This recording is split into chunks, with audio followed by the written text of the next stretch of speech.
Hi, I'm June Drewin B. Estrada, a Nueva Ecija University of Science and Technology student taking a Bachelor of Secondary Education major in English. My topic is about English-Filipino dictionary as educational tool.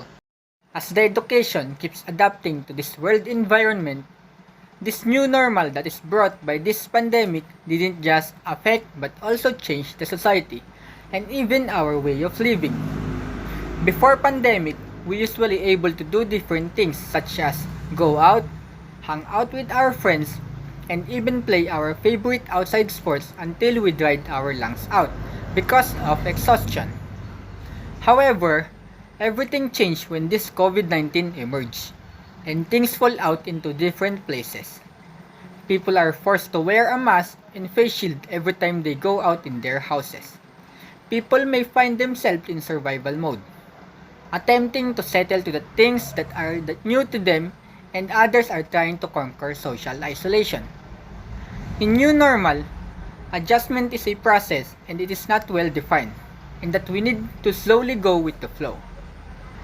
Fearing another wave of infection, government are continuously enforce a high restriction and strict measure to prevent the spread.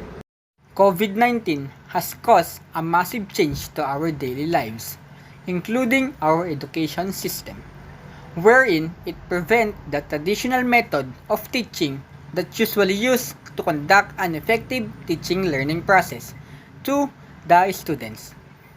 We are distanced away from school and introduced to blended learning, where it is a combination of online and offline learning with the use of technology. This new way of learning can be an additional challenge during this tough time, and we didn't know the things that will going to happen. In education, teachers and students are experiencing a difficulty in this new normal, but luckily, education adapts and gets suited in this new normal environment. During this pandemic, technology slowly becomes the most useful aid in learning process. As of now, online learning has been pushed as a solution in aiding the challenge of learning amidst the school closure at this time of pandemic. Technology and education are greatly connected. While the first help the education, the latter in return provide a deeper exploration and understanding in technology advancement. It has infinite kinds of platforms that will assist you in your work and agenda. One of the useful software that technology have is the English-Filipino dictionary.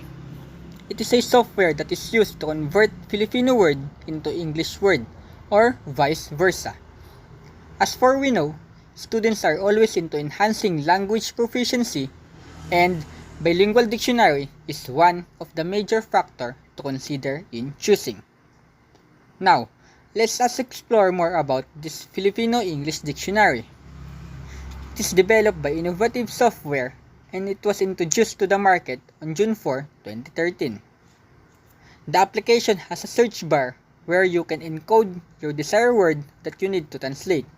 It can be from Filipino to English or English to Filipino, vice versa. The definition of the word that you have searched also appear in this application. You will not just learn the English or Filipino term of the word, but you can also access the meaning of it.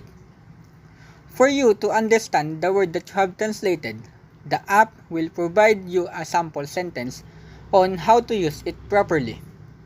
When you have difficulty in pronunciation, the app has a feature where you can learn and hear the proper pronunciation of the word. Further, this monolingual dictionary contains mini games where you can use to test your ability in grammar and widen your vocabulary learning. It is a game that worth to be played for. Then, it also have search history section where you can go back to the previous word that you have searched and recall its meaning and pronunciation. It will help you if you needed to recall the word that you have forgotten.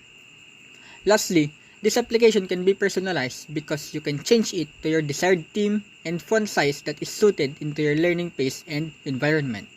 This translator dictionary is effective to enhance the learner's monolingual competency.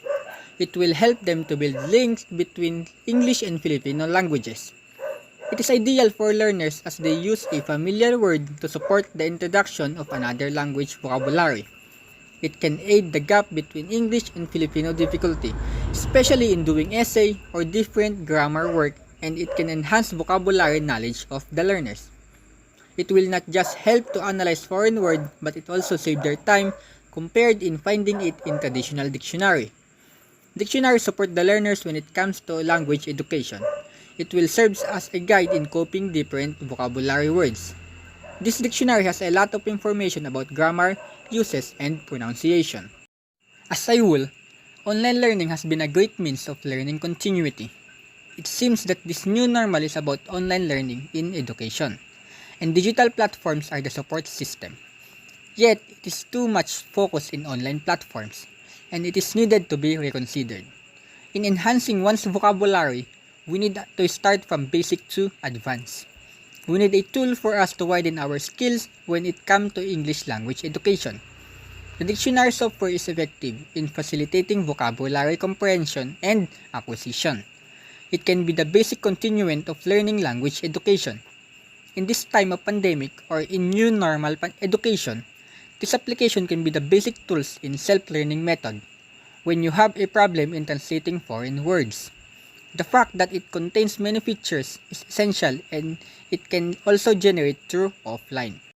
Learning can be tough sometimes, as it adjusts to its environment, but we are not 21st century learners for nothing. The opportunities are on our hand that we can use to continue our learning process. That concludes my discussion about English-Filipino Dictionary as aid in new normal education.